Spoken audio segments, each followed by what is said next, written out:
Yo, welcome to another edition of Madden Simulation of the 2021 NFL season. We are into week 8. Yeah, week 8. And Madden, surprisingly, is at 500, 4-4. Getting the last 2 weeks right. This week, we are seeing a interesting matchup as the 5-1 Dallas Cowboys are taking on the 3-3 Minnesota Vikings, as both teams are coming off of byes, and it's also Halloween, and it's Sunday Night Football. So let's sit back, relax, talk some football, and see who Madden is going to predict going to win this weekend. Here we go. Whew. I mean, these two teams have had interesting paths so far this year. The Cowboys, who I think a lot of people did expect to be where they are, and the Minnesota Vikings, maybe. I'm not sure.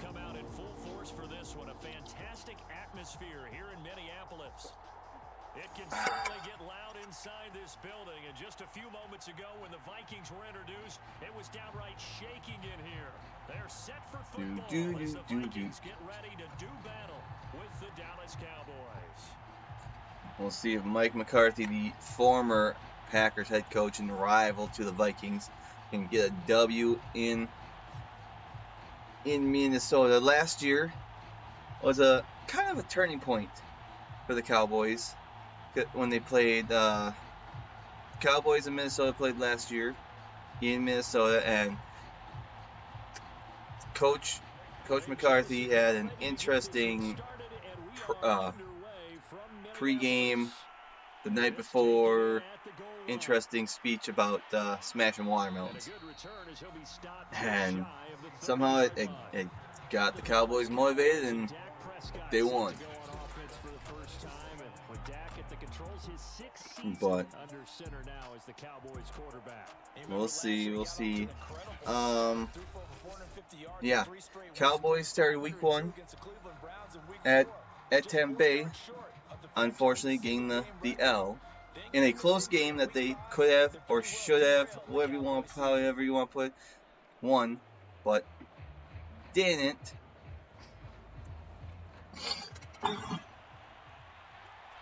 And have been on a tear since. On the flip side, Minnesota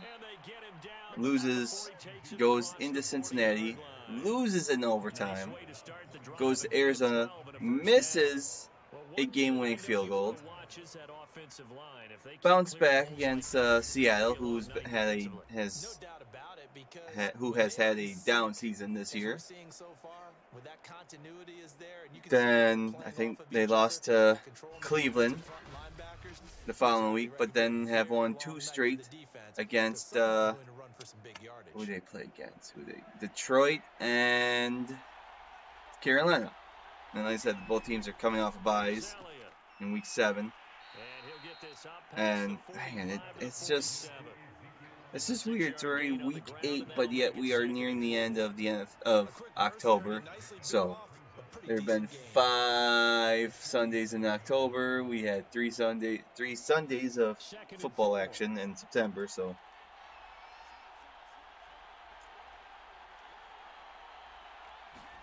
they play fake to Elliott. Now Prescott. Oof. This to Jarwin. So I figured this was a good matchup.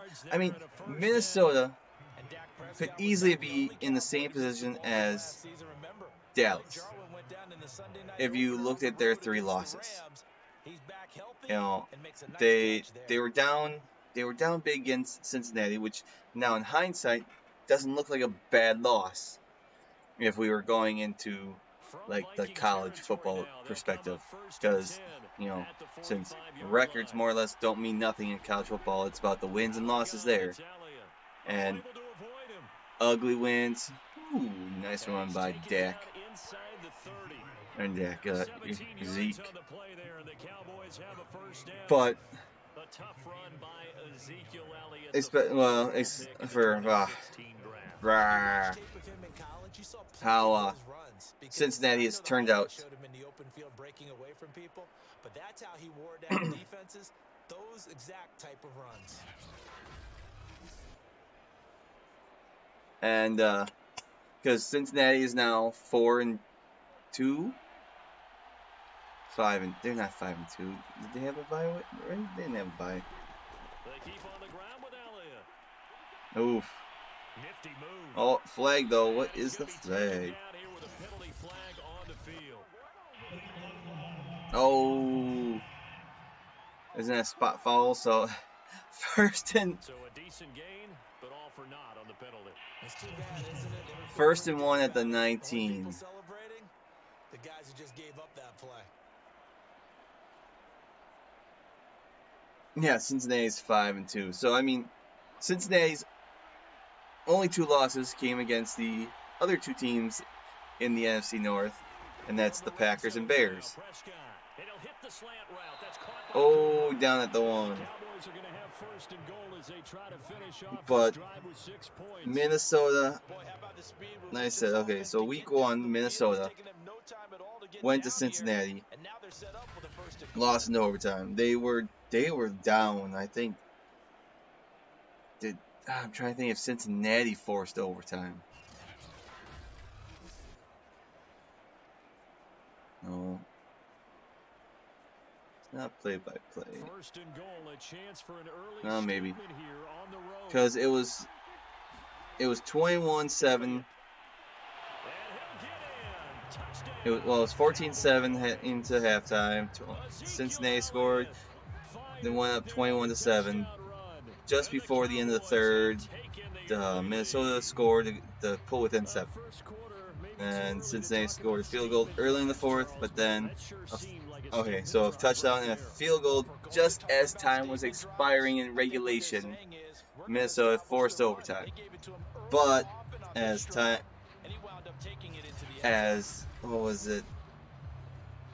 was marching down the field. They fumbled it, Cincinnati recovered it. And as time was expiring in overtime, Cincinnati kicked the game winner. So, heartbreaking loss for Minnesota. They fought back, but fell short. Then week 2, they had a barn burner out in the desert against Arizona, but like I said, missed the field goal at the end. They bounced back, beat the Seahawks 30-17 in week 3. And then just ugly. I don't know how they only scored 7 points. 14-7 against Cleveland. And now Cleveland is on the downfall because of injuries. So it looks like a bad loss now. But there's nothing you do. It's a week-by-week game. And I'll get to that later, especially with the Thursday night game tonight, which, my Packers are playing in against the Arizona Cardinals, and just the day and age we live in and what's going on with that. But then another they bounced back and ugly win against Detroit on a last-second field goal. Detroit took the lead, but what was it? 40-something seconds left in the game. Minnesota was able to march down the field, get in the field goal range, and kick the game winner. First carry now for Dalvin Cook, and he sneaks his way forward only for a couple here. And then another impressive comeback from behind win against Carolina the following week, 2 weeks ago. Carolina was up big in that game too. At one point, Carolina was winning. No, Minnesota was winning. Carolina had the comeback. Okay, yeah. It was 28-17 at one point, and Carolina was able to score. What do they need? 11 points. They scored 11 points in under 5 minutes. But then Minnesota got the touchdown in overtime. I think on opening, was it their opening possession or not? So Carolina came back from that one to win, or to not win, to force overtime. And you look at, like I said, you look at their 3 losses. In my opinion, Minnesota could easily have won those games. And they could be 6-0 right now. But they're not. And we'll see what type of team Minnesota is going down the stretch. This is going to be a big test to show if they're pretenders or contenders. Because, like, right now, I'll take Dallas as a contender. Because, I mean, the NFC East is, it's not even wide open. It's Dallas's to lose, okay? Dallas just need the. I'll get to the standings at the start of the second quarter, but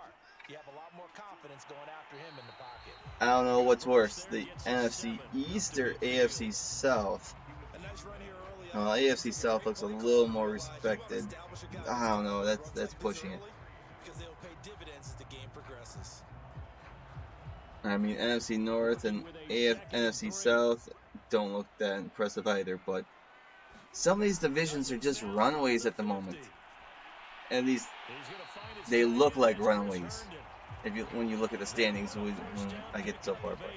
But Dallas so far, so their schedule, you know, like I said, week 1, they just, I don't know, heartbreaking loss. Just one that got away. We'll put it that way. One that got away against Tampa Bay. They didn't get advantage of it. And that's the difference right now. If Dallas would have won that game week 1 against Tampa Bay, they'd be 6-0. Tampa Bay would be 5-2. And Dallas and Arizona would be on top of the NFC as the 2 undefeated teams. I don't think Arizona and Dallas would play week 17, and I highly doubt both teams would still be undefeated by then. But you never have known. You do not know. We'll have to see how both teams are, because that might be the game of the week come week 17, and see what Madden says as we put Madden to the test. But then they had a close win against San Diego. Los Angeles Chargers, week 2, kick a game winner as time expired, or close to it. Then they just manhandled Philadelphia. Same thing with Carolina, the New York Giants, and then had a forced overtime against New England and snuck out New England.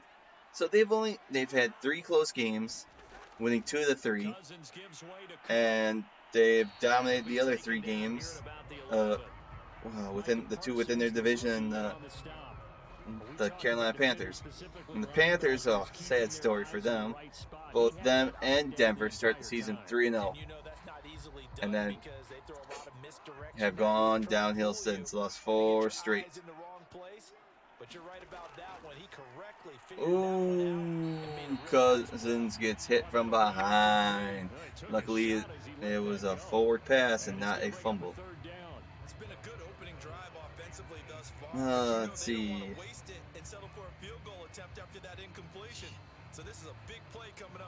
So, I mean, I guess next week is the midway season point. I mean, now that there's 18 weeks of the regular season, and there's 18 weeks now instead of 17, so week 9 would have been, no, we're in week 8. Week 9 is next week.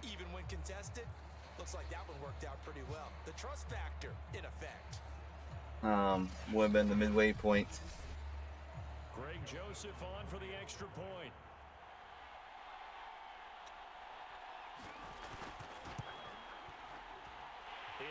So we're tied early, or midway through the first quarter. This is week 8 now. Week 8. Week 9. So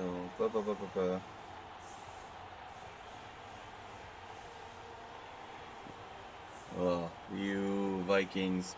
Ugh. Just trying to figure this out. Do my mid-season report.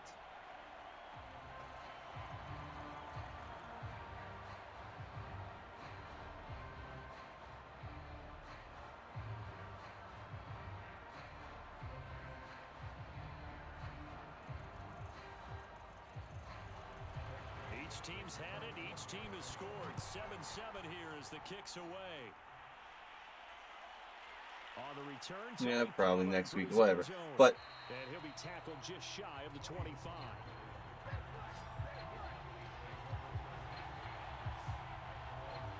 oh, Forthcoming here for the Dallas Cowboys. After the long touchdown drive we just saw, you wonder if maybe that's taken a little of the wind out of this offense's sails because they had it going pretty good last time too. Had to sit over there for a little while, didn't they? You know, they were eager, amped up to get back on the field after just scoring, hoping to get the ball back quickly. That didn't happen, so I'd say come out, just kind of get started again. You know, doesn't have to be anything dramatic. Just get moving, get loose again, and see if they can get it downfield. that is interesting. Well, I'll probably get to that and get more when I do my picks in the fourth quarter. But, like, tonight, Thursday Night Football is an interesting matchup. Especially because you got the 7-0 Arizona Cardinals taking on the 6-1 Green Bay Packers. But the Packers are down a defensive coordinator and 2 wide receivers, one Devontae Adams, because of testing positive for COVID. Now, as of now, I don't know if Adams has tested negative twice now because he is vaccinated, and due to NFL's COVID policy, if he tests negative twice in a row, he's good to go. The other wide receiver, Alan Lazard, who was a close contact with Adams and is unvaccinated, has to miss 5 games no matter what because of not being vaccinated, and that's just the rule. That's the policy they came up with. And, you know, he didn't test positive for COVID, but he was close contact. And if the game was on Sunday, he probably would have been able to play. Defensive coordinator, on the other hand, I don't know what the policy is for coaches and testing and so forth, so he ain't making a trip out to Arizona. And I think the Packers' defensive coordinator, or defensive back, is going to be making the play calls. And on the flip side, it looks like Arizona's hottest free agent this past week,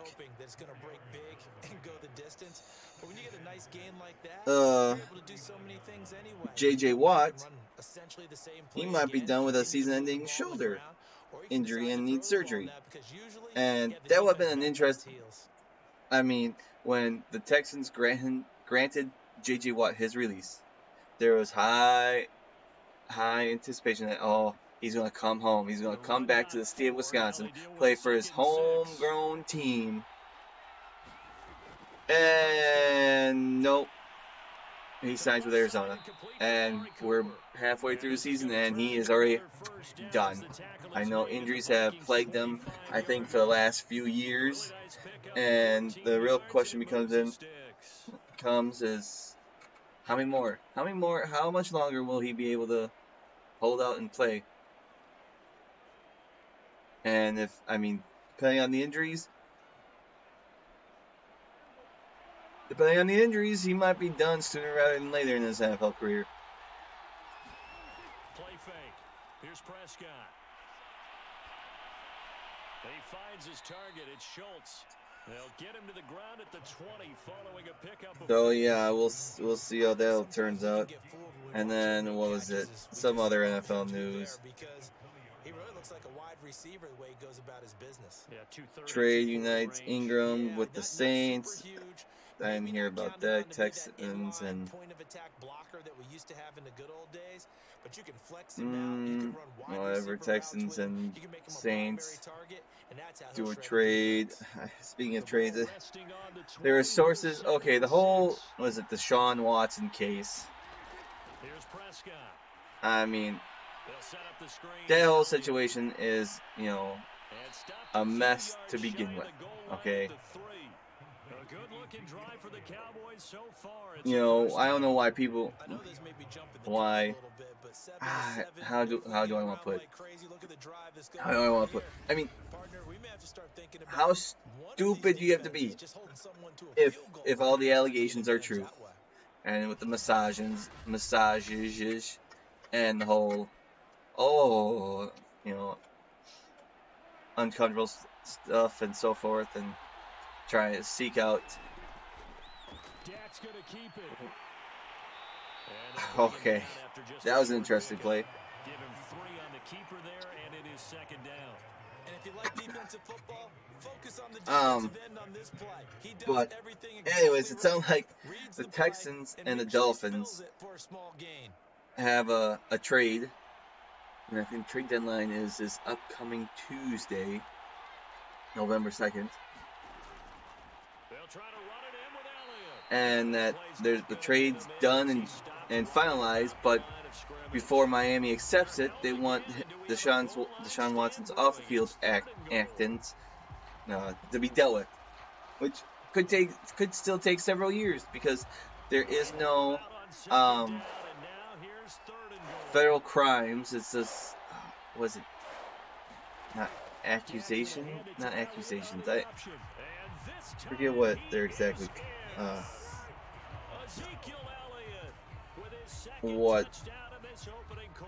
And the Cowboys have taken the lead. So 2 drives, Oh, here we 2 go. touchdowns here in this first quarter, and he's Look got at both this time running out for Watson from Yahoo Sports. It may take Deshaun Watson's settlements in his 22 civil lawsuits. That's what they are, civil lawsuits. Because civil lawsuits are different from criminal lawsuits. Extra point is good to complete a trade between Dolphins and Texans. So that one a pretty time-consuming 10-play drive, and it culminates in a touchdown run by Ezekiel. Okay, yeah, in late September when the proposition of acquiring Deshaun Watson continued to linger inside the Dolphins, it became clear to Texans and the quarterback's legal camp that Dolphin owner Steph Ross wasn't getting a piece of clarity that he wanted. Watson's 22 civil lawsuits, allegedly sexual misconduct, were sitting in Harris County District Court with verdicts no movement to speak of. Now after the touchdown, it's Zerline. He'll kick it away. And so forth. If a trade doesn't get finalized and Watson's remains on Texas roster after Tuesday, that will be permanently reason why it happens is because the lawsuits or whatever. Anyways, that's just a whole hot mess. And the thing is, it's not like if the NFL, the NFL has not suspended Deshaun Watson. The NFL has not put him on the commissioner's list. Texans have not. They just haven't. Is he activated technically? He's on their roster. He's getting paid not to play, I believe. And I mean, even if he got traded, then is the NFL going to make a difference? If a team that trades for him and he does play, I think then sorry, Sean, you can't. No. Do something now instead of later. Because like they said, the lawsuits and all that could still take years to be settled. Woo. So far we got a close game. A dual running backs. That's another one for this game. we're going to have, well, it depends if Dalvin Cook is healthy. I'm not sure on his status. I think he played 2 weeks ago.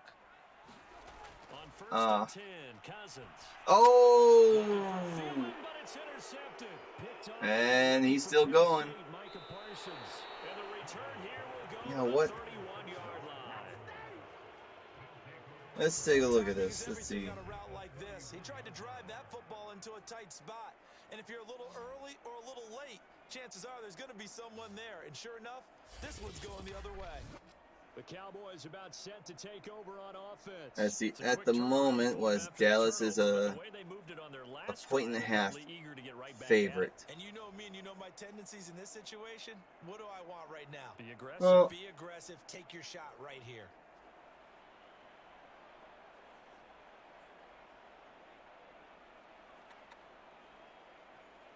yeah. Line of scrimmage, the 31 now on first. It's a coin flip. Okay, let's see. Dak's stats so far this season. He has 18. He has 1,813 yards, 16 touchdowns, and 4 interceptions, which is impressive compared to Kirk Cousins' 1,769 yards, 13 touchdowns, and only 2 interceptions.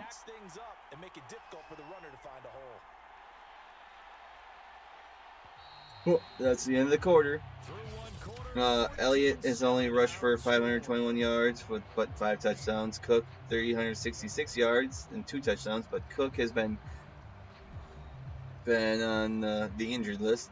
And receiving yards, it's CD Lamb, 497 yards and 4 touchdowns, while Jefferson 542 yards and 3 touchdowns. Got it here at the 20. Injury report means nothing to me. Prescott from the gun. Throw right Short field. And he'll be out of bounds as he gets this down about the 21 22. Cowboy first down there. Prescott to Gallup. Points per game. Cowboys score about 34. Minnesota 24 points allowed.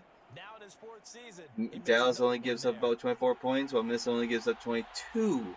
So, 10th carry now for Elliott. By this, I mean points given up and points scored for Minnesota, or points given up by Dallas, 24, and Minnesota scores 24. That sounds about right. But I don't know about the points given up by Minnesota. I'm expecting a good game. I think a close game. Some might say an upset. And he couldn't quite get there. Tackled down at the 1. It's a good gain of 11. Sets him up first and goal. We use the word relentless. Yeah, see, I gotta take a look at this for Thursday night's action. It really fits, doesn't it? It's just, to break tackles and his feet never stop moving.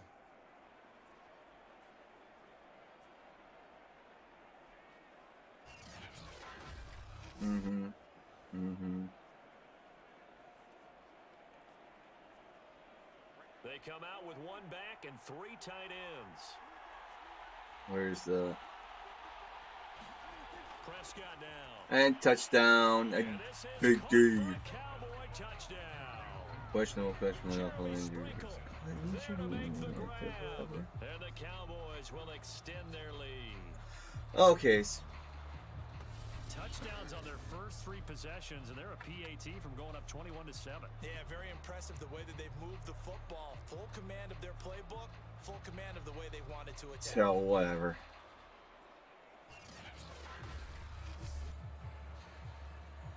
So let's take a look at the standings in the NFL. AFC is getting to become a huge cluster, while the NFC, you see your team, your dominant teams running away.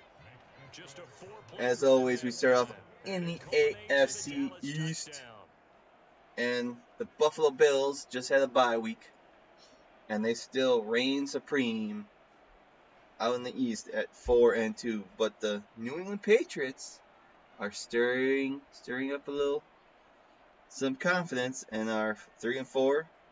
while the New York Jets and the Miami Dolphins are bottom feeders as they are 1-5 and 1-6 Jets and Dolphins respectfully.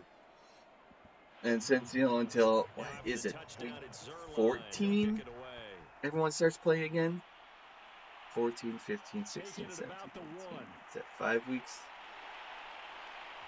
We only have 5 full weeks of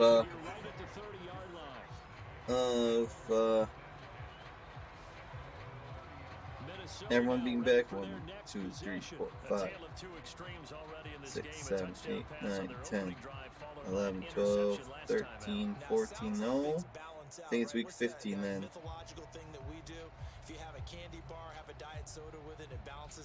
But still. Yeah, I think it was week 15 because it was 3 weeks, 15, 16, 17, 18, 4 weeks. And we had 5 weeks without buys, I think, to start the season.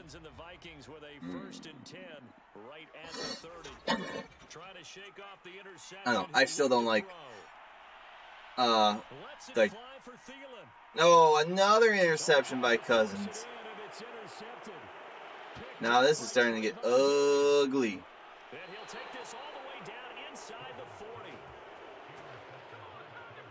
Starting getting ugly now.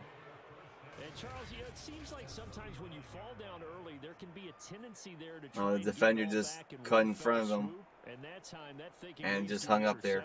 And I believe you brought up a really good point there, Brandon, because you try and force plays, right? You try and get all back in one shot. But anyways, like the whole, I hate the whole, put the buys in the middle of the season. You have 32 teams, you have 8 divisions. Come on, 18 weeks. Put them in mid, like the other three major sports, baseball, basketball, and hockey. They all have their different off days, and they play every day or every other day or something like that. But they have an all-star week, slightly in the middle of the season. But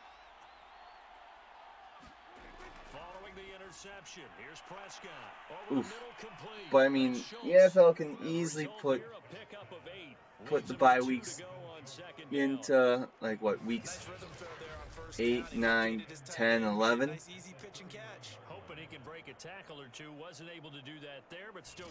This is my opinion.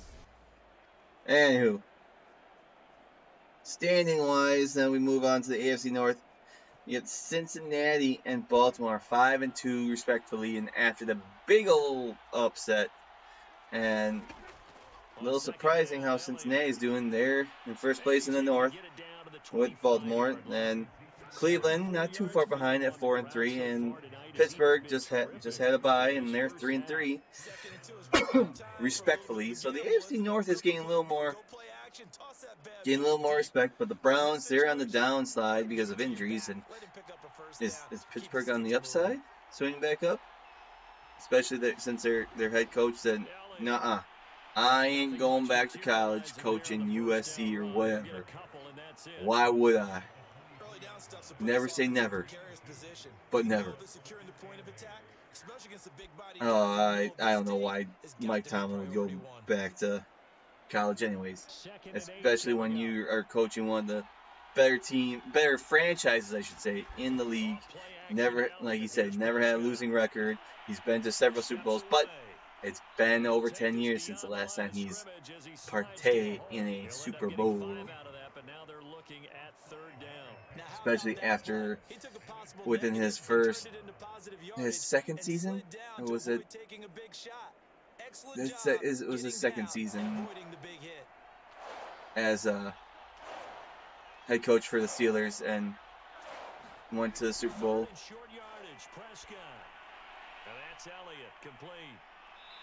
Because he went to the Super Bowl twice in his first 5 years, I think, with the Steelers, and then hasn't been back since. But yeah, the AFC North is getting more close, competitive. All the teams have a winning, I should say, do not have a losing record. And that's one thing no other division can say. Then AFC South. Oof. You got Tennessee, who's 5-2. an ugly 5-2 record in my opinion. How with some of their losses. Well, okay, Tennessee.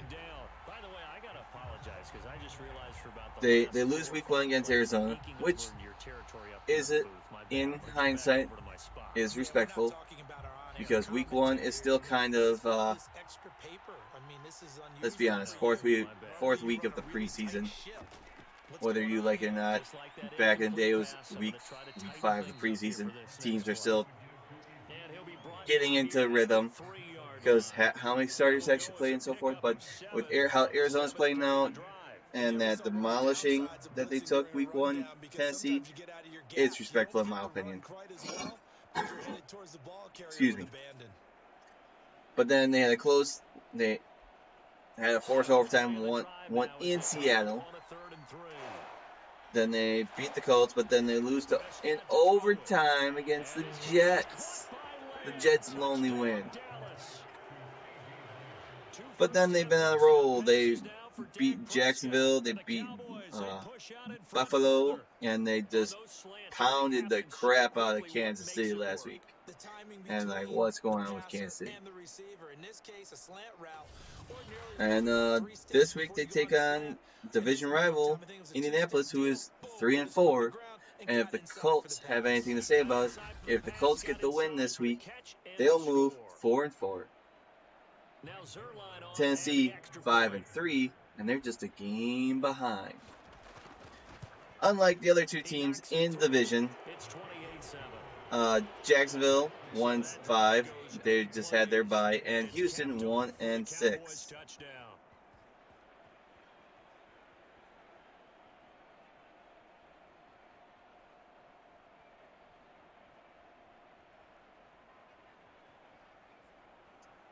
Oy.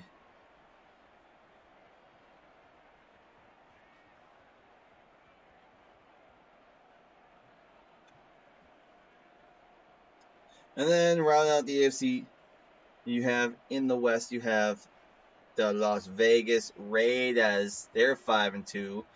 And after the whole John Gruden debacle, firing or stepping down. The Raiders started, I think they started 3-0. They lost 2 straight, and now they have won 2 straight. So maybe they've got their focus back on football. The LA Chargers, they're 4-2. Kansas City is 3-4, and Denver is 3-4. And like I said earlier, Denver started the season 3-0, but they played the Jets, the Giants, and Jacksonville. And who have they played since? They've played some division rivals, and I think they play.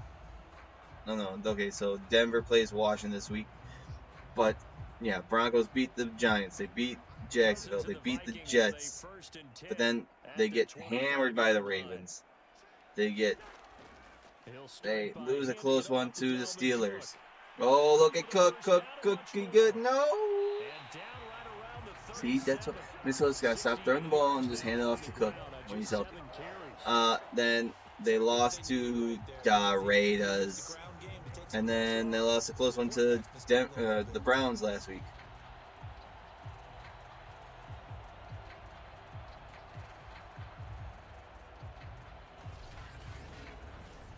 Yeah, there. So I don't know. We'll see. I didn't really think Denver was that good of a team because they don't have a quarterback. They didn't get Aaron Rodgers in the offseason. And like, whoa, we don't need Aaron Rodgers. We started 3-0. We got Teddy Two Gloves. So how about that for a chain mover? They're all the way down inside the 40 now for 1st and 10. On the carry, it's Cook again, but he got a few there. Didn't get much.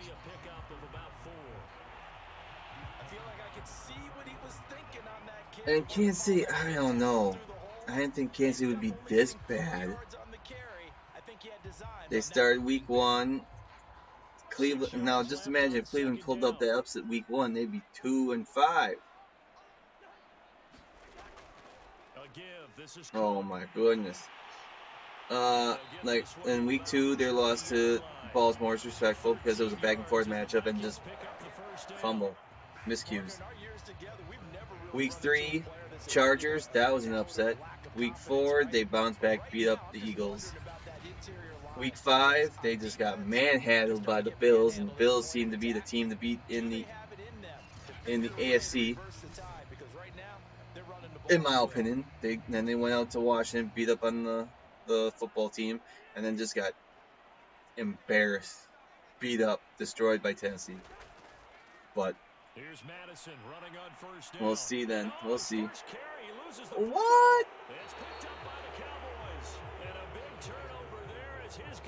Let's see replay. But then we'll get to the NFC standings in a little bit.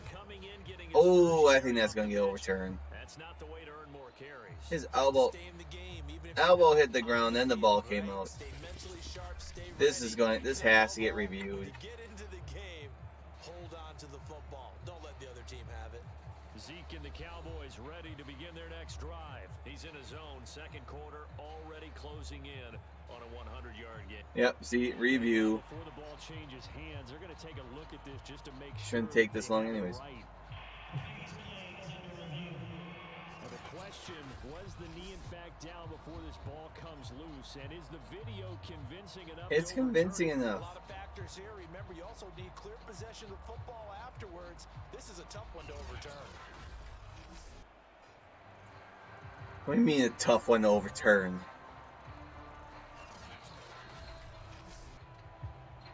See, 2nd and 2.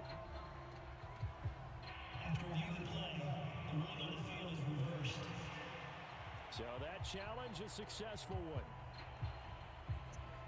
Anyways, we move on. The NFC standings. The Cowboys, like I said earlier, they are 5-1 and are on top of the NFC East, followed by Washington, Philly, and New York, respectively, all at 2-5.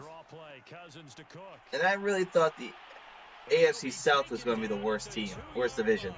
It's a 10-yard gain there, and it sets him up now, 1st and goal. What makes a draw play like that successful? And I really thought Washington, I was hook, line, and sinker on Washington. I thought their defense was great last year. They won. They were the team to win the East since no one else wanted to win it, and I just didn't buy into anything else. But it is what it is. They are highly disappointing me.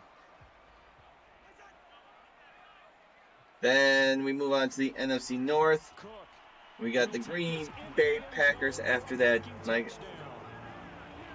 everyone has that ugly loss, except for Arizona right now.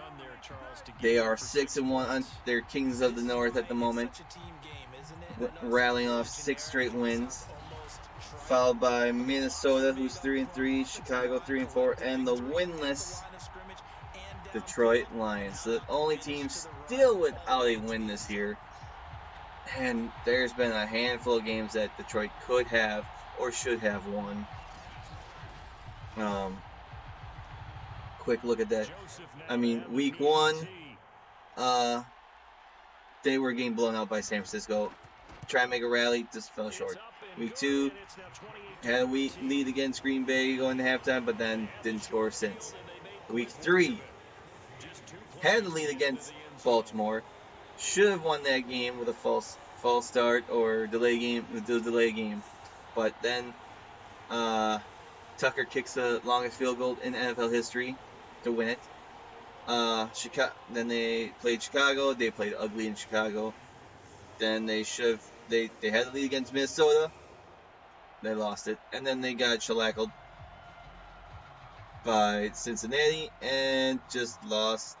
Just got one to slip away, but they got beat by the Rams last week. So, in my opinion, they could be 2-5. Looking back at this, but they are not. They're 0-7, and they get to take on Philadelphia this week, which could go either way.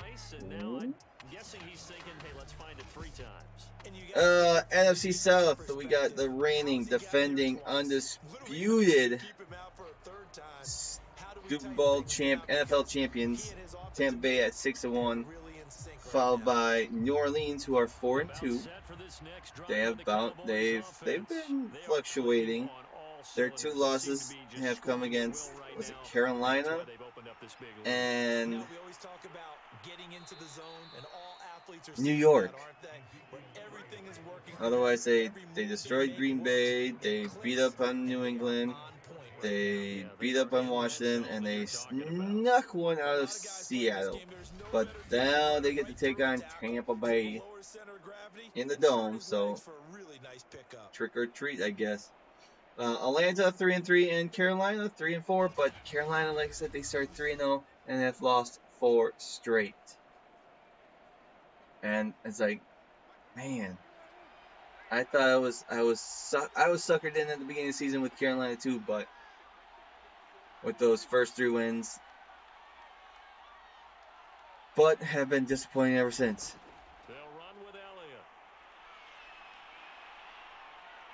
How is he still on his feet?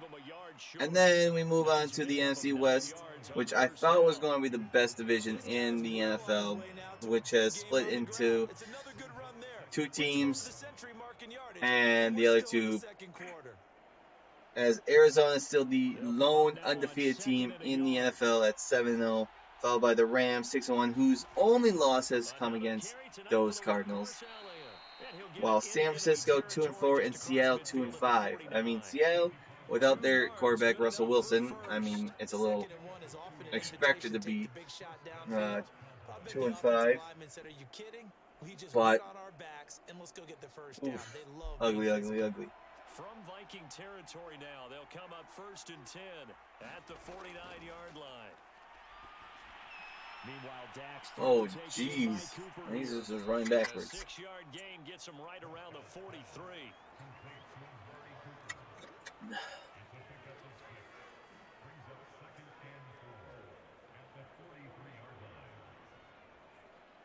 Woo. 4 yards remaining. Oh, we got about less than 4 minutes left in the half. Play time, wide open. He finds his man, complete. That's Schultz. 9 yards to pick up there, and it's a 1st down. Many different ways to create space, but on that play, he did it with that big, wide body of his. Now, if the playoffs were today, this is how the it would look. In the AFC, surprise, surprise, Cincinnati would be the number 1 seed overall in the AFC. Now back to the ground followed by Las Vegas, Tennessee, and Buffalo, all with 2 losses. Buffalo's the only one with has had their bye so far in that group. But Cincinnati wins tiebreaker over Vegas and Tennessee on best winning percentage in the conference. They have not lost within the conference. Oh boy. Touchdown. That's 4th. Oh, 3. Man, when did they get that other touchdown? I missed one. This is becoming quite the half he's had here. Yeah, because Cincinnati's only 2 losses came between the Packers and Green Bay and Chicago. They beat Minnesota and beat Detroit, the other 2 teams in the NFC North. And then they beat Pittsburgh. They beat Baltimore. And who was the other one they beat? Jacksonville. But then, and then the 3 wildcard teams would be Baltimore, LA Chargers, and Cleveland, respectfully. So, besides Pittsburgh, all the teams that would make the playoffs on the AFC side would have winning records. Pittsburgh's the only one with a 500 record, and that's unless there's any ties. But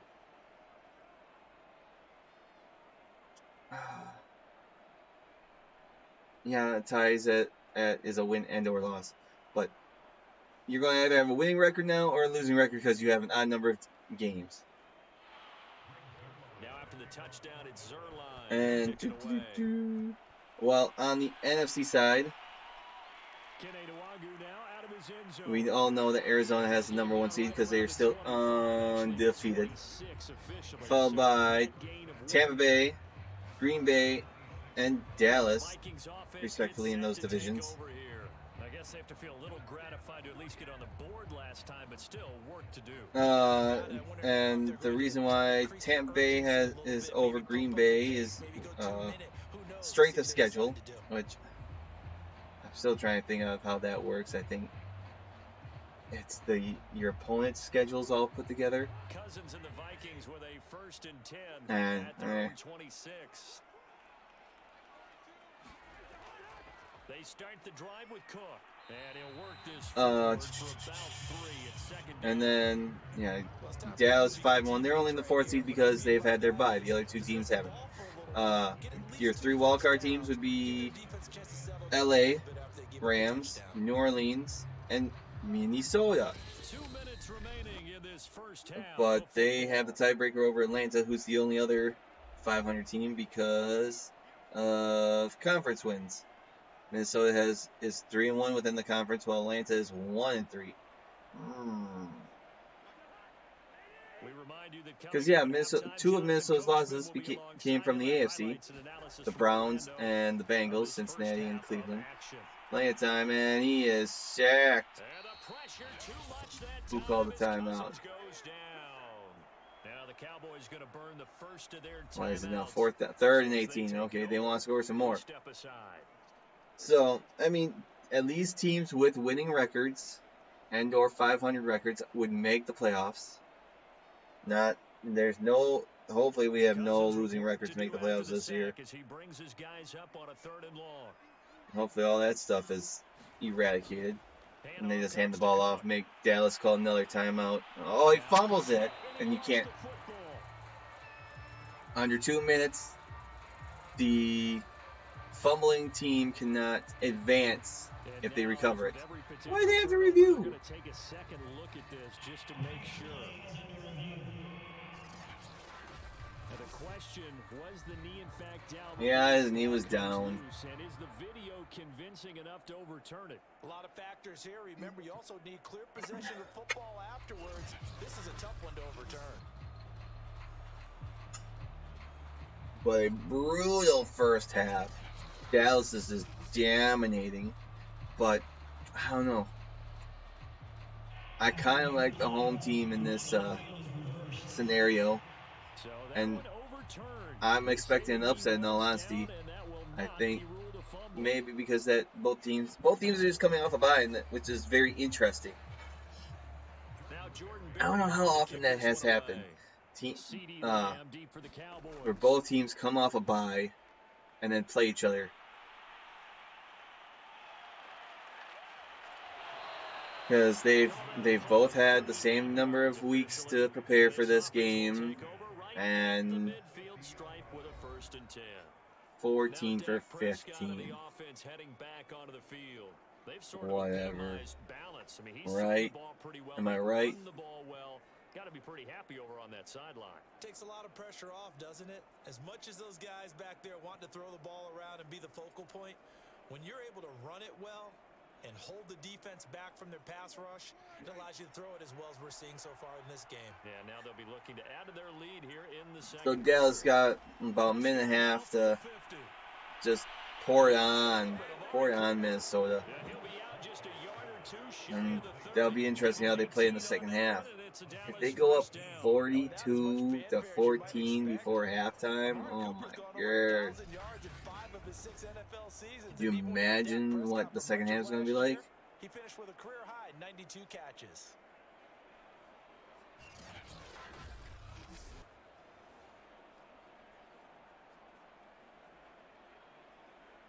From the 32 now, here's 1st and 10.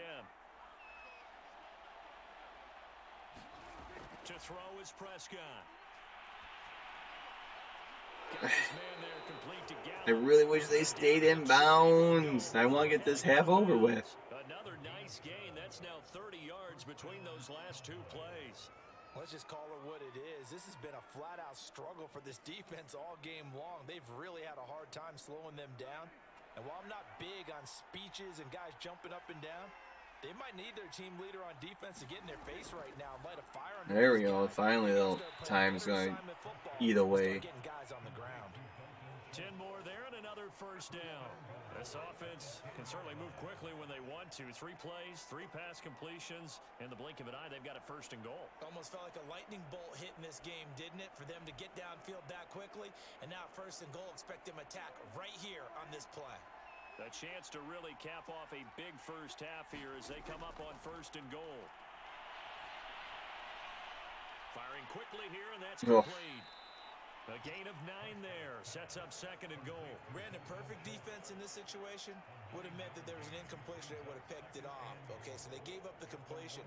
But I really enjoyed watching how the defense stayed in sync, stayed in great communication. And as he dragged across each zone, you see him pointing, communicating. And off, touchdown. And he'll take it into the end zone. Wow. Cowboy touchdown. Zeke Elliott able to find his way in from a yard out. Fourth. And the Cowboys continue to pull away here this fourth rushing touchdown. I don't know about this. His fourth puts him just 1 shy I don't. of the NFL record in a single game. And we all know I can't see Dallas scoring 42 points in the first half, in my opinion. In order to impress in this one, does he? What a performance. What an absolute great game that he's had here in this one. Now Zerline on to add the extra point.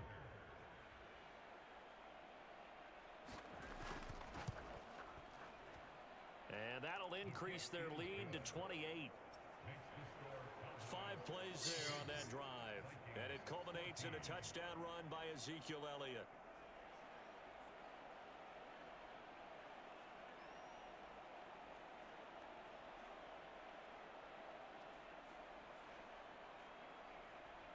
Well, you never know. This might be a tale of 2 halves. See what Minnesota decides to do before halftime if they want to try and pursue to cut the deficit by half. Got 3 timeouts, 40 seconds. Possible. But who knows? Or just take a knee and go to half down by 28. Now after the touchdown, it's Zerline. He'll kick it away. Taken at the goal line.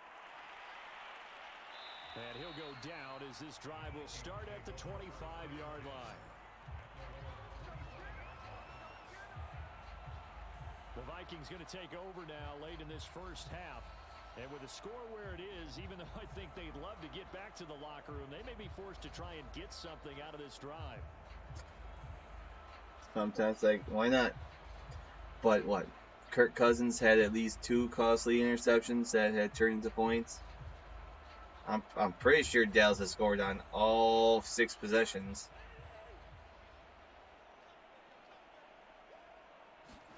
First down. Here's Cousins. He gets this one into the hands of Dalvin Cook. Timeout. Yeah, they're just making this drag this whole game out. Stop it with a little over 30 seconds to go in the first half of play.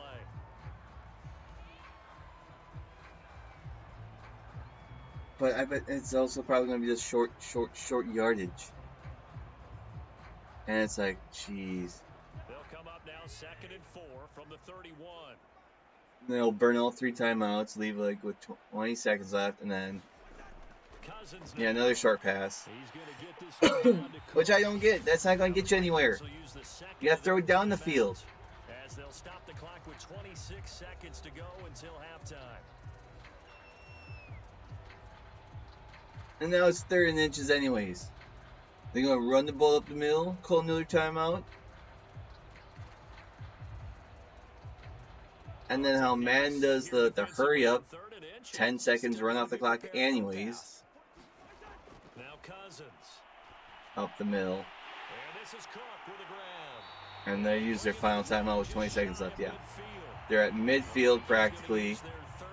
And they have no more timeouts because the first 2 dump the ball, and now what?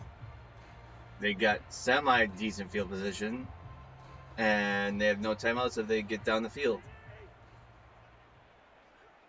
Because one more play, it's going to be halftime.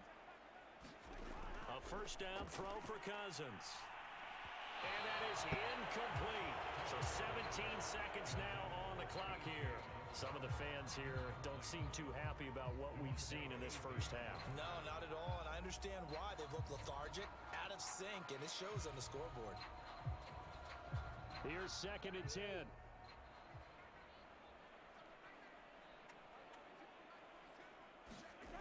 Cousins to throw it. No, and that's going to be the end of the. That's going to be the end of the half. So speaking of that, we'll take a little break, enjoy halftime, and be back in a little bit. So we've come to halftime after a very one-sided beginning to this one.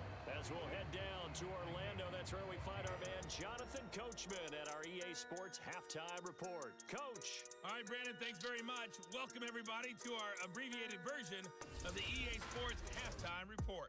Okay, Brandon, thanks very much, and welcome in everyone to an abbreviated version of the EA Sports Halftime Report. This one, maybe not the hard-fought battle many had hoped for. This has been blowout city thus far, but still more football to be played. Who knows what could happen? As we send you right back out to Brandon Godden.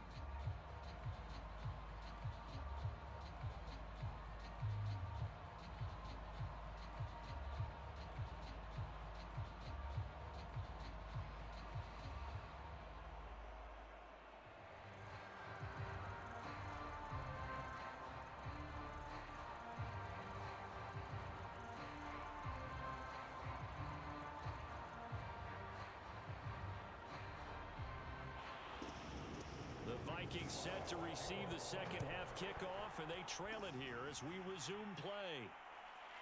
Keneduagu now out of his end zone. And they'll get him down right around the 25, actually the 26 officially, so a net gain of 1 there.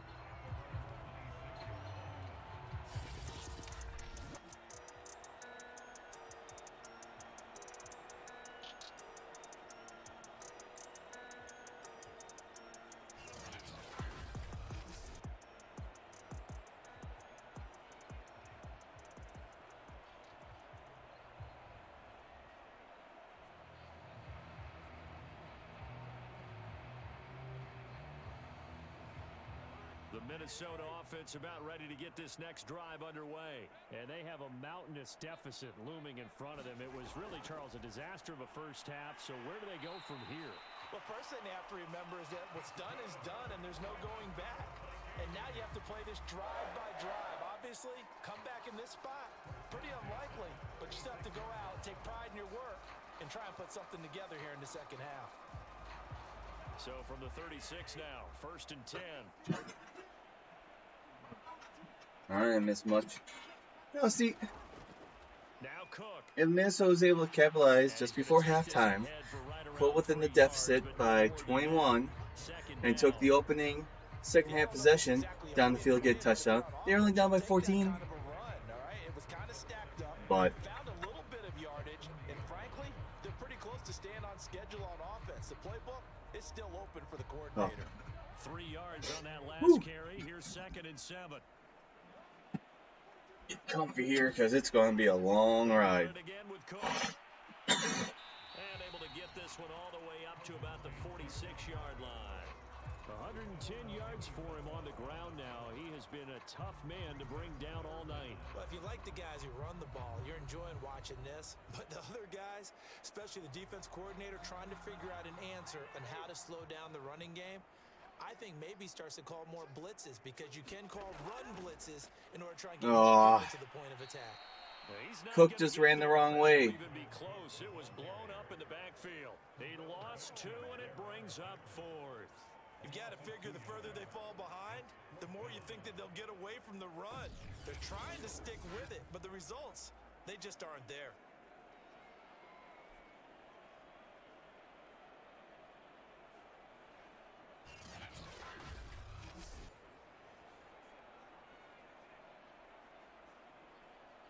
Here's Jordan Berry now, as he'll punt it away for the second time.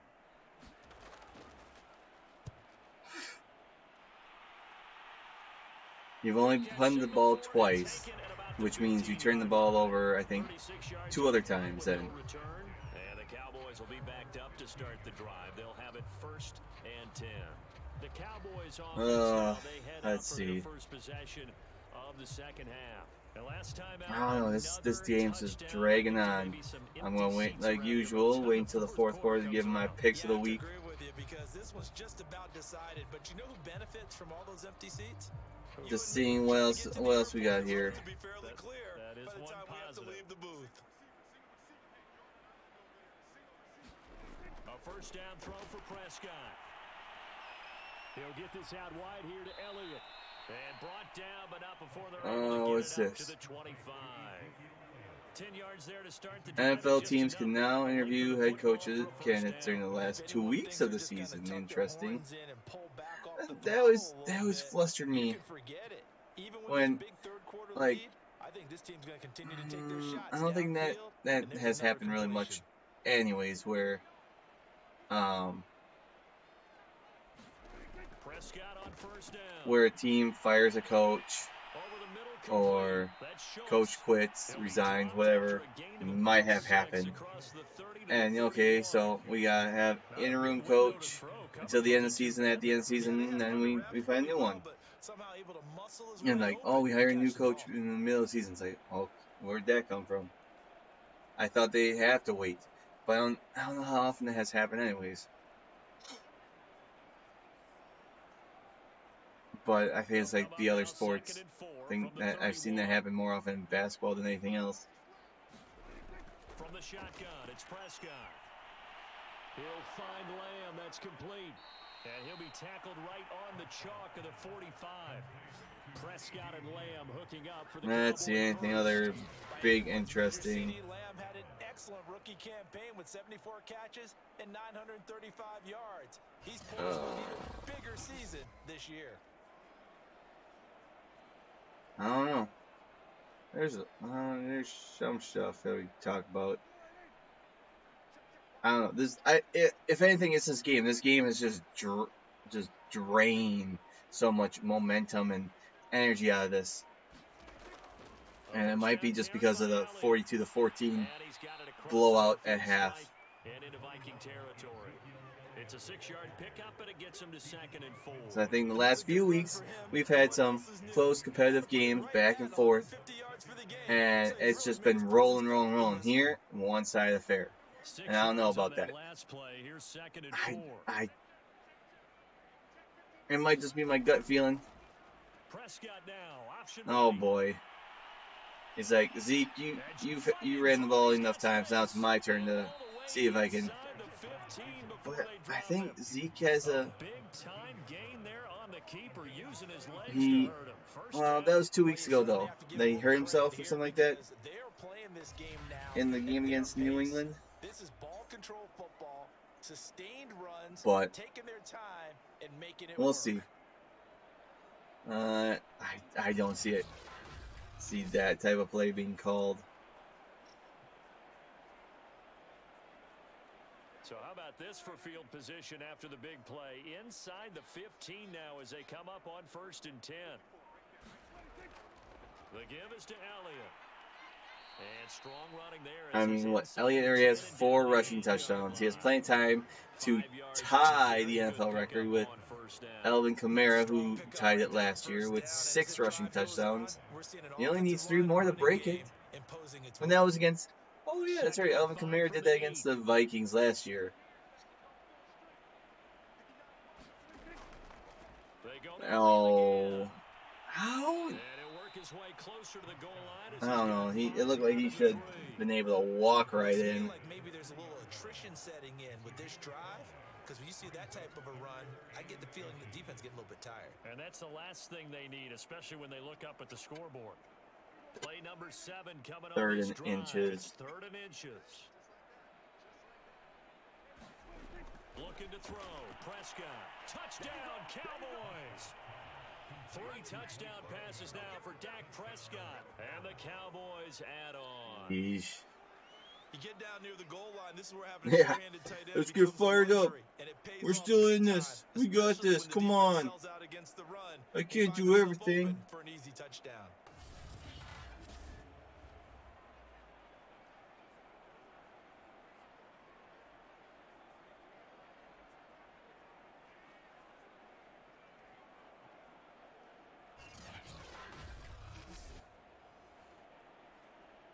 one that was also in the news. Favre repay $600,000 in Mississippi welfare case. State still seeks 228 in interest. Okay, so this story that I think happened, was it last year? Broke last year?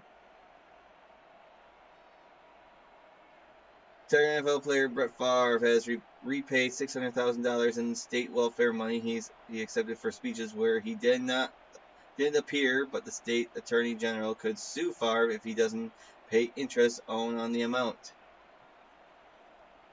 Oh boy.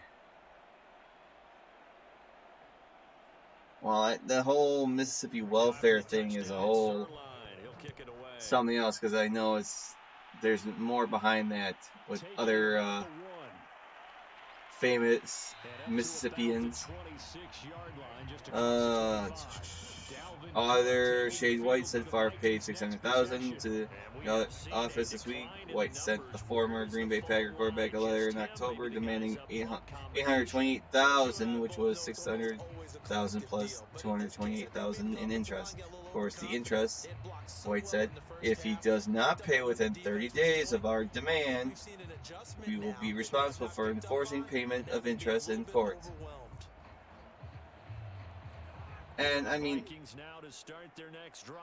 you can't tell me Favre doesn't have $228,000 just laying around somewhere, in all honesty.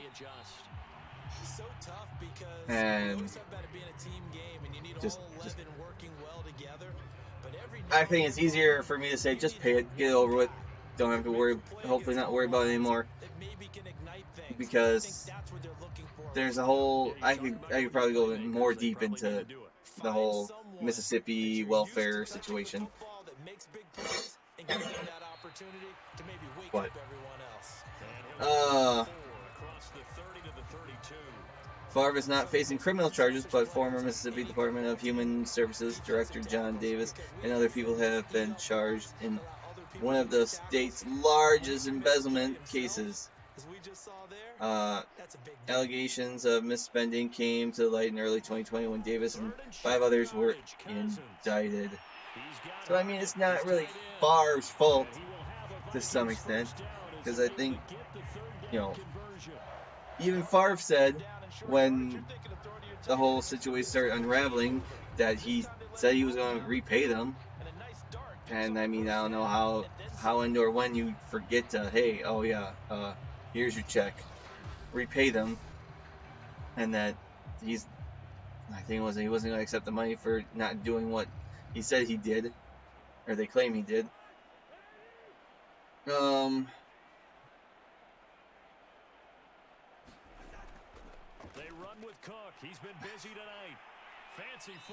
White said in May of 2020 that Favre, who lived in Mississippi, had repaid $500,000 of the $1.1 million in welfare money he received for multiple no-show speeches. Favre was paid by Mississippi's Community Education Center, a nonprofit group whose former leader is among those awaiting trial.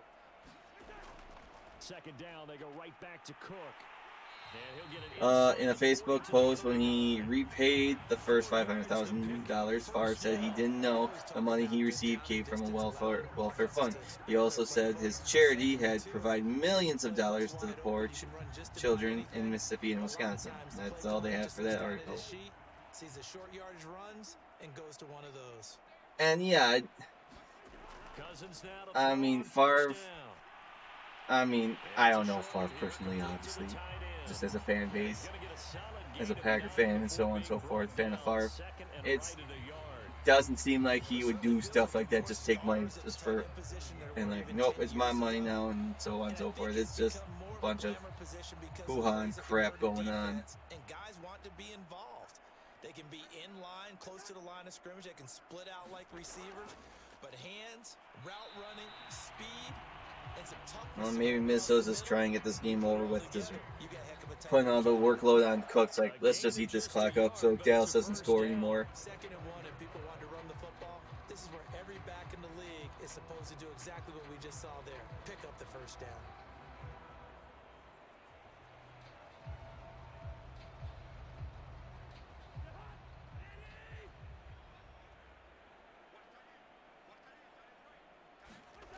Cousins on first down. Herndon's got it Ooh. complete. And inside the 20 before he's brought down. Another good completion on the drive as the Vikings have a first down. There's a nice pickup right there, and after watching that play, I'm thinking about all the lost opportunities that they've had so far in this game. But right now, just focus on continuing to move the ball the way they did on the last play. So from inside the 20, here's 1st and 10 at the 18. From the red zone now, Cousins. Ooh, I don't know if the right person caught that ball. So I think, was it Jefferson is 17? I think he should have been caught that and had better. But that's what happens when you have that crossing route. But in this situation, the defense was effective, able to stop him before he could get a good head of steam going.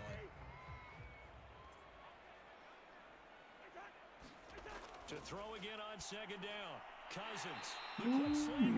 Here comes the rally. Here comes the comeback. Right.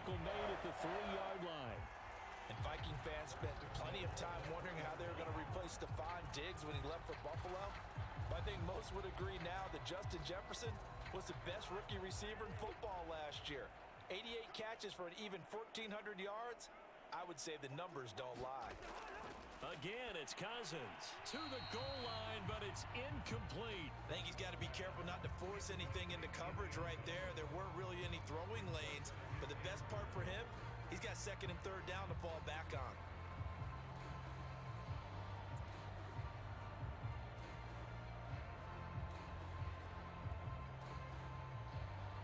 They'll go again from the 3 here on 2nd and goal. Can they punch it in? No! Is this fourth? This gotta be 4th down territory. It's gotta be. No gain on the play there. They're going to need to come up with something better here on 3rd and goal. Brandon, we've seen an incomplete pass and an attempted run, not getting them anywhere at all. I'm not sure they're committed on this drive about what they want to do. I just wonder if they just say, listen, let's line up and run this thing and make it 4 down territory. He got across. Touchdown, Minnesota.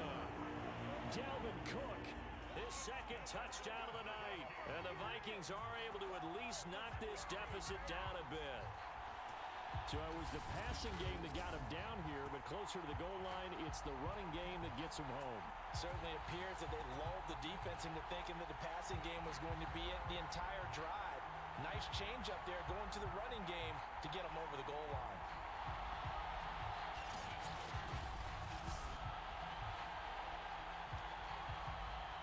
Joseph on for the extra point. Oh no, you come on, you should have went for 2. And that'll cut the lead down to 28. Yeah. So that one a 13-play drive in total. And it's capped off by the touchdown. Man, I'm glad I only heard this 3 times.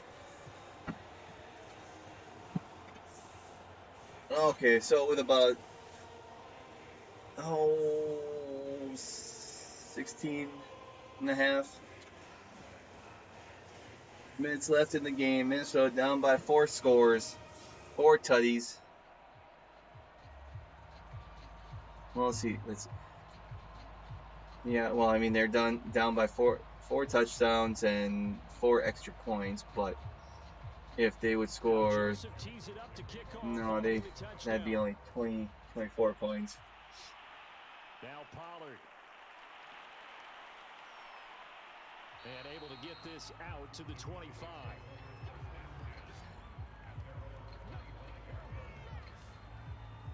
Dak Prescott on the offense heading back onto the field. And the numbers for the last drive, and he was perfect, which maybe isn't surprising because he has not missed a pass in this game yet. And it lets you know just how precise things have to be for a quarterback to be perfect, because that means the line's blocking really well. No one's dropping any of the passes thrown to them, and the quarterback is accurate. It's almost like a pitcher throwing a no-hitter or a perfect game, isn't it? Just eat the clock away. He needs a lot of help. Time to find out if he can keep that perfect game going here, partner. They'll start the drive with Elliott. Oof. And he's taken down, but able to slip across the 35. Right off the bat, it's a first down to start the drive, 12 yards. He is averaging 11 yards after contact. I don't know. So many times defenses say, okay, we've got you hemmed in. Let's see if I can find this real quick. At least you know where everyone is coming from. You don't have to worry about the backside at all. That allows you to run with a little bit more confidence as you traverse down the field.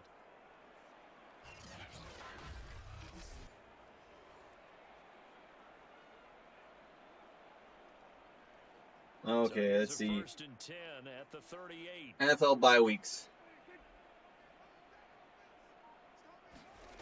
Now Prescott.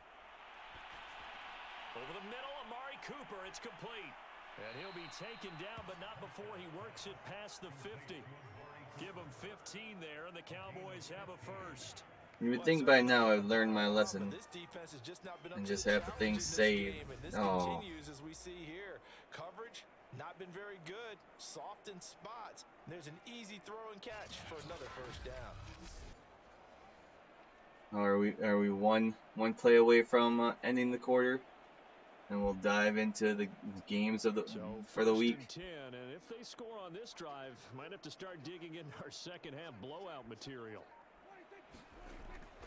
They'll run on first Zeke's down. just Brought down, but after we saw a flashy little an X move, factor. Okay, so we are into week 8 of the NFL season. There's only 2 teams that have a bye this week. How much sense does that make? It's Baltimore and Las Vegas. Okay? Yeah, bye weeks range from week 6 to week 14. And week 8, week 11, and week 12 only have 2 teams with bye weeks, which is stupid. All 6 of those teams could have 1 bye week together. So it would be bye weeks from week 6 through week 13. But yet you could also still... Well, it's official. But instead of... What the heck? No. Oh, jeez. Anyways, it's all that horse malarkey. But it's official. Davante Adams. Not clear for COVID protocol in time and will not be in uniform in the game tonight against Arizona as I'm recording this. They can take the air out of the football at this point of the game. That means they're really counting on that offensive line, counting on will that change my opinion on who's going to win? You tell me. You tell me. No time to be a hero. We're not going to throw it here. Just eat up that clock. Oh, we'll see how this drive goes. Probably a touchdown. Prescott looks to throw on first. Got his man complete over the middle. So Davante Adams won't clear COVID protocols ahead of Thursday night's contest between Green Bay and Arizona. Will not play. Adams spent the week on COVID-19 list and did not travel with the team, but a slim chance remained for him clearing the protocol in time, but did not happen. Officially resigning.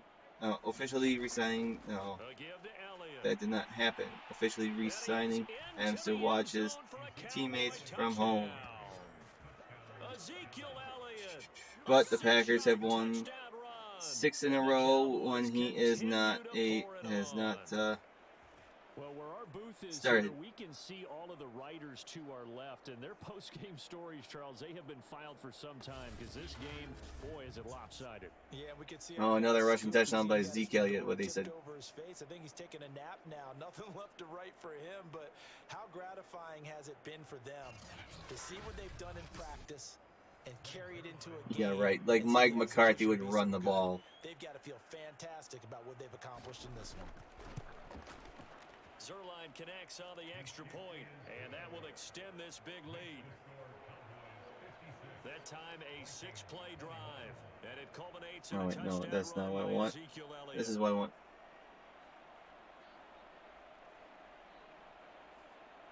Then go. I'll be right back.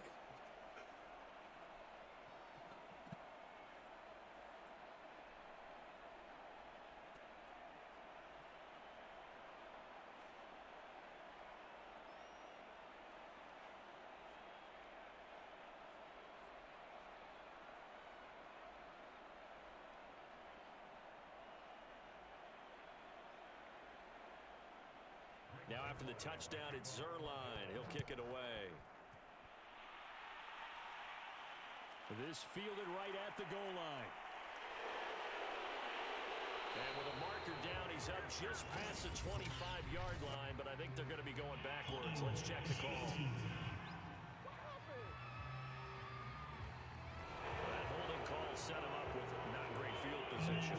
Not at all when you tack on the penalty. But that field position after the return wasn't terrific. It's not a great starting field position as well.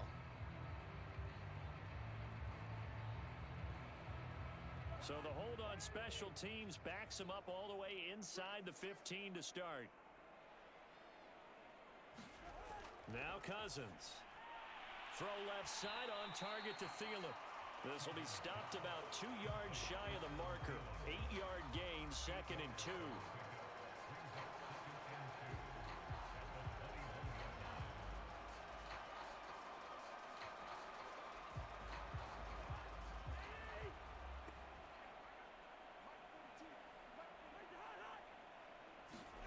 Throwing again on second. Did I miss anything? No. 3rd and 2 already.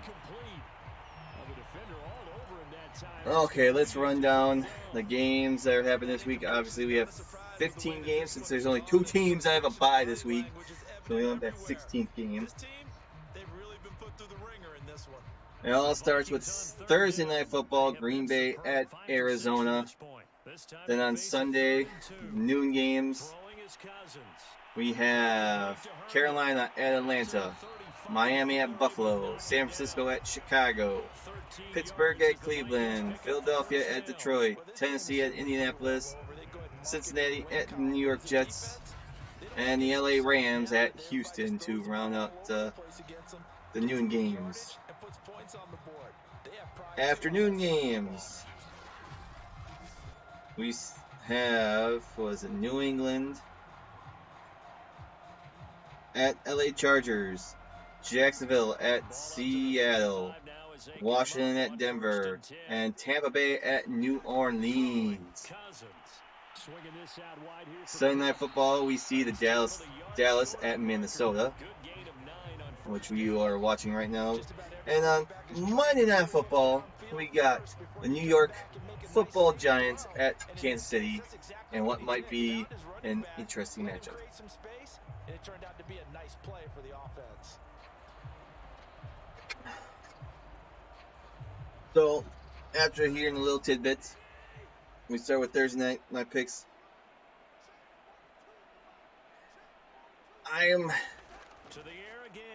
Oh, he just threw an interception. I'm up in the air. I'm still going with my Green Bay Packers. I think they can pull up the upset. But not going to be shamed or disappointed one bit if they get their butts beat and blown out. Because it happens. Okay? Anytime Green Bay loses under Matt LaFleur, they lose. There's only, out of his 7 losses as the head coach for the Green Bay Packers, twice have been nail biters. The other 5 times have been blowouts.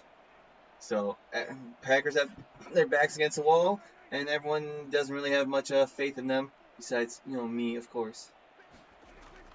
But it is what it is. Next man up. Thankfully, they have the next 10 days off after tonight.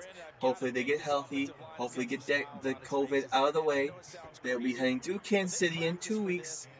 I'm not sure if that's going to be the game I simulate or not next week. I don't think so, because Kansas City is not as good as what I was hoping for. And just have to take a look at the upcoming schedule after get through these picks. So, yes, I'm going with Green Bay. I'm willing to put my record on the line. I mean, I only got 2 wrong last week. I keep forgetting to cover that. Right now, I am 72-35 with a 67% accuracy. So that's still failing, I guess. But hey, I'll take it. Okay, Sunday's actions: Carolina and Atlanta. This is a coin flip. I'm going with the home team, Atlanta. Carolina's lost 4 in a row. Atlanta is on the upswing a little bit, but I like Atlanta because they're the home team. Ah. Oh. And to give this time to the You gotta love it when you get something in your eye. Heck of a broken tackle and able to work this Ah. down near the 23. Anyways, Tackle made that time by Dalvin Tomlinson. Oh, that's one to warm the hearts of all those old school football players, isn't it? Tough, hard, gritty run, got behind his pads, bowled over a few people. Look at that one, right up the gut. Saw it through 3 quarters, no reason to lighten up now. On second down, Elliott. we move on. Miami at Buffalo. 14-yard line. 9 yards to pick If up Buffalo there. It's a first down. loses to Miami, I will lose all faith in the Bills Mafia. Anywho, give me Buffalo. You guys show why you're the dominant team. Okay, yeah, you lost a close one 2 weeks ago against Tennessee, and back and forth action. Tennessee just had the ball. Oh no, you effed up at the end, I think.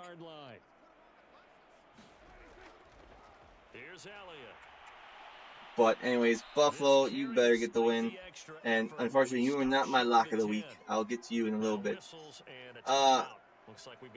San Francisco at Chicago. This is another coin flip. And the whole debate over, I think Matt Nagy, he tested positive for COVID. Which is funny. But we all hear Matt Nagy, gotta fire him.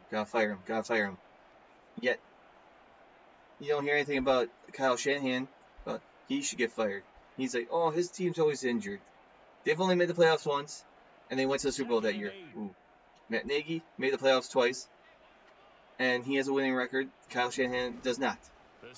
And he has to rely on Jimmy G, but yet they're like, Jimmy G is not the quarterback for the Niners. That's why we drafted Trey Lance. And you know what? And San Francisco is not as good as what they think they might be. And I keep debating. This is a tough one for me. But you know what? Give me Chicago. Give me the upset. They're home. San Francisco had a sloppy game against Indianapolis. So, this is a gut feeling. Give me Chicago.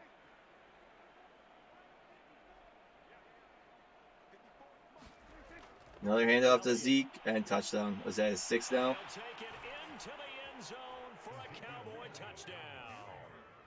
Ezekiel Elliott taking it in from 4 yards out.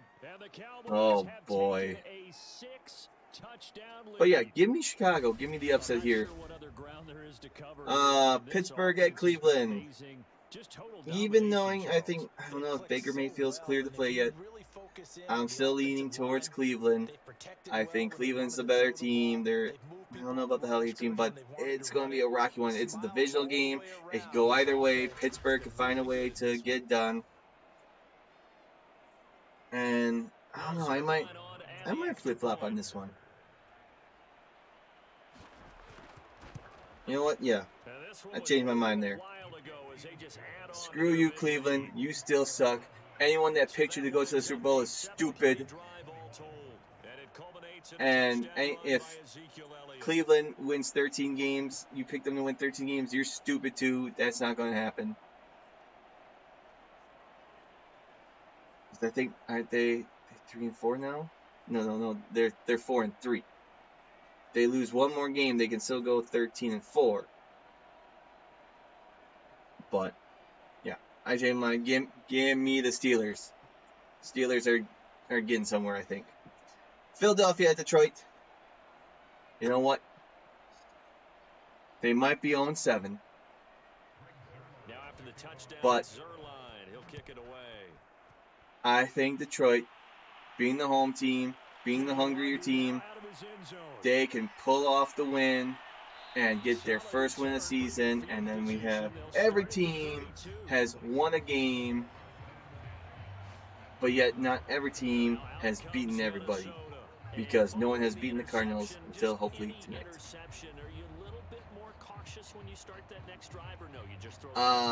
But yeah, give me Detroit. I think Detroit, this is the week they bounce back and they get that W.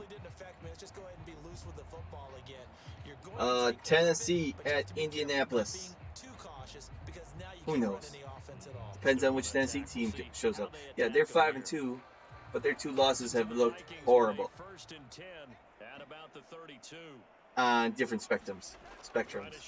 Week 1, it's week 1. Anything happens week 1. You don't know what teams look like. You don't know how the rest of the season might turn out, and it's just 1 week. But then losing to the Jets. How do you lose to the Jets? I don't care if it was on the road. And in overtime. Now you've looked dominant since. But Tennessee is still my Super Bowl hopeful in the AFC. I'm still sticking with Green Bay versus Tennessee for 2nd year in a row.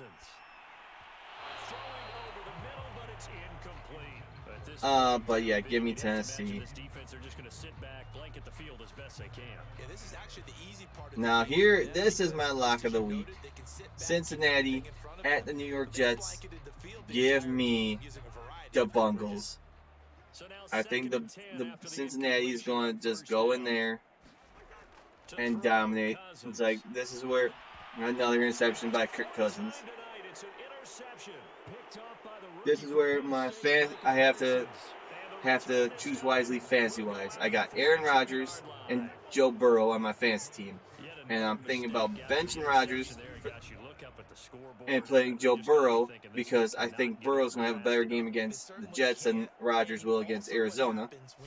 And if because you don't know, it's a week-by-week thing, if Joe Burrow can produce what he did last week against Baltimore, again, same thing this week against the Jets, I should be fine for my fantasy. But the only other time I would play Joe Burrow was Packers bye week. So, I don't know. I'm taking a gamble there, rolling the dice, and starting Joe Burrow over Aaron Rodgers. Because that's my lock of the week. But if this game says anything, maybe this should be my lock of the week. Unfortunately, it's not my lock of the week. Then we have the LA Rams at Houston. I mean, they've only lost once. They've been looking good. The rest of the season, give me the Rams. Houston thought they had a little chance to begin the season, but that's gone downhill. Now, can Zeke get his 7th rushing touchdown and break that NFL record? We move on to the late games. We got New England at the LA Chargers. Chargers have been a little disappointing. I think just coming off their bye week, after being humiliated by Baltimore, but then Baltimore being humiliated by Cincinnati. But the Chargers getting some good wins against the Chiefs, and they have lost the Cowboys. But is that their first third down conversion they did not make? It looks like it. New England is still and since the Chargers are the home team, I'm going with the Chargers here. New England I don't know what to expect with the Patriots. So I gotta go with the home team Chargers. They seem more complete. Jacksonville at Seattle. Here. I don't know. That's short. Wow. It's well short, well right to boot, and this score will stay right where it is. I mean, Geno Smith isn't doing half bad, but they had a sloppy game on Monday night against New Orleans. New Orleans was the better team. I mean, if they had Russell Wilson, Seattle would be much better. 4 interceptions by Cousins. I don't know. But I think Jacksonville is going to go into Seattle and get the W. Give me Jacksonville over Seattle. Just got that gut feeling. They go back to the air here after the INT on the last drive. And throws it away. Washington at Denver. Washington played decent against Green Bay. Had some unfortunate calls go against them. Denver has lost 4 straight. I don't think things are turning around for them. And Washington might be on the uprise, especially how they play against Green Bay in Green Bay. Give me Washington. Give me the football team. I think they can eke out the win against Denver in the Mile High City. Tampa Bay at New Orleans, easy one here in my opinion. Give me Tampa Bay. Give me Tampa Bay. I can't believe I didn't talk about Tom Brady's 600 touchdown pass and that whole debacle. And funny thing there, but oh well. You know, things just go over your head, and when watching the game, simulating the game, things just. Then you have Sunday Night Football, Dallas at Minnesota. Minnesota is my upset pick of the week.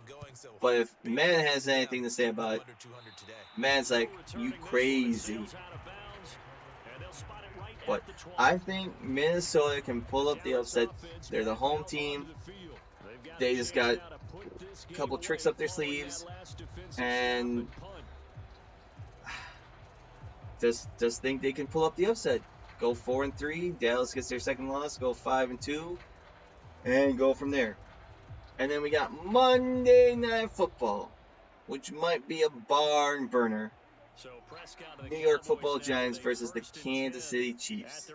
Is Mahomes healthy enough? Is that knee feeling fine? Who knows?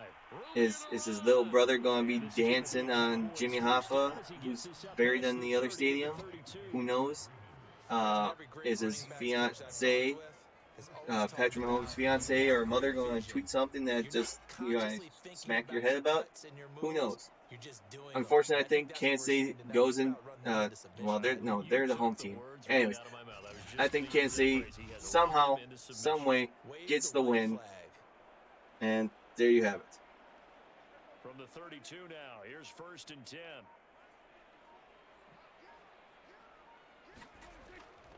Elliott. Chaz Surratt there to bring him down. End result of that one, a nice 4-yard gain, so you can use that to set up your play action game, or you can come right back and continue to run the football, because as an offensive play caller, you're on schedule and feeling pretty good about your next couple of calls. But yeah, that Monday night game could just be like I said, could be a barn burner, could be a blowout, could be Giants win. But no, there you go. Those are my picks of the week. That's it. That's what you want. Straight ahead. Upset Minnesota over Dallas, locked Cincinnati over the New York Jets. Oh, we got this game is almost over. Thank goodness. The Cowboys on 3rd down. They've been near perfect. 4 for 5 to this point. Here it's 3rd and 2. They'll try and run for it with Elliott. And he brings this up to the 46. They'll buy. They get 5 out of that one, and it moves the chains. Brandon, when a defense just simply can't get off the field on 3rd down. Yeah, we'll see. Okay, so games coming up for next week. Like I mentioned before, we have Green Bay at Kansas City. That was initially what I was leaning towards for my game of the week, but I don't think so. We'll see what the other games are we have. For Thursday Night Football, I don't simulate Thursday Night Football. If I did, I would have done Green Bay and Arizona probably, just because that big matchup. But then I would have to take Devontae Adams out of the scenario. Now they won't even get into the 2-man warning. You got to snap the ball one more time. 13 yards and a 1st down, Cowboys. Jets at Indianapolis next week, Thursday night. Ooh, real thriller there. But we got Cleveland at Cincinnati. That might be a good one to simulate. Denver at Dallas, Houston at Miami, Atlanta, New Orleans, Las Vegas, New York, Giants, New England, Carolina, Buffalo, Jacksonville, Minnesota.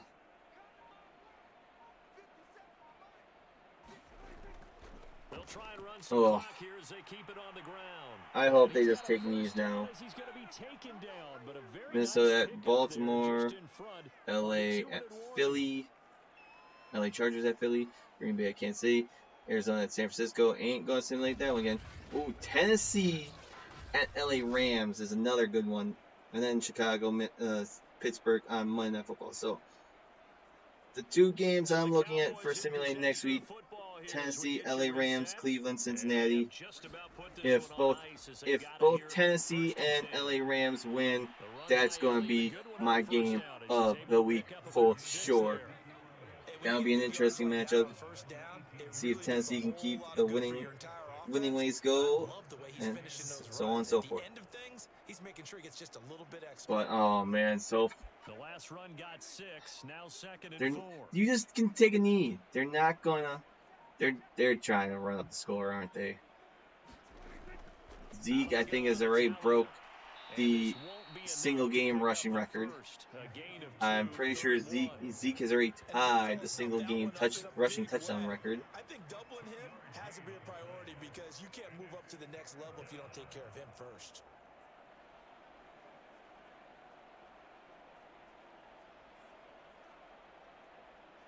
This will be play number 8. And this is hopefully going to be the last play of the game.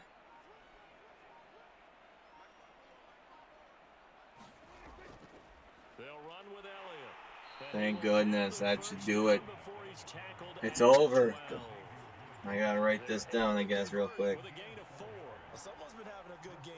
63-21. They decided to turn him loose again on third down, didn't they? They did indeed. He delivered the tough yards. I don't see that happening, but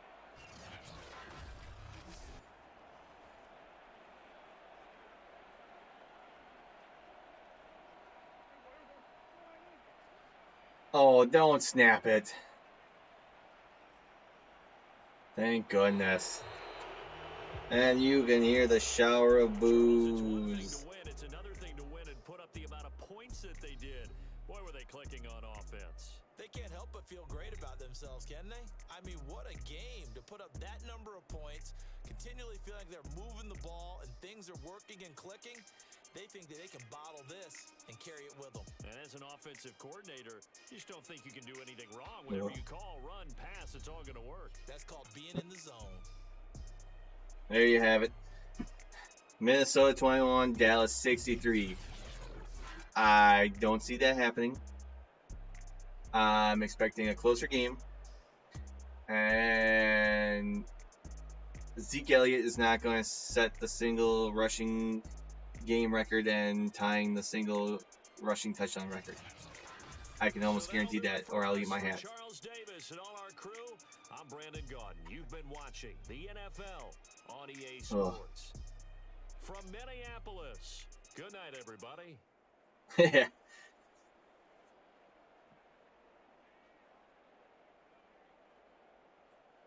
Yeah, thank you, fans, for coming to watch a huge blowout.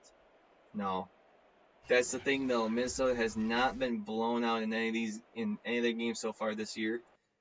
But who knows? We'll see what happens tonight. So hopefully, we'll see. Like I said, I think Minnesota can pull up the upset. Anyways, next week we're leaning towards Tennessee versus LA Rams, and enjoy some football this week. And if you like the video, like and subscribe, right? Till then, thanks for watching, and as always, adios, muchachos.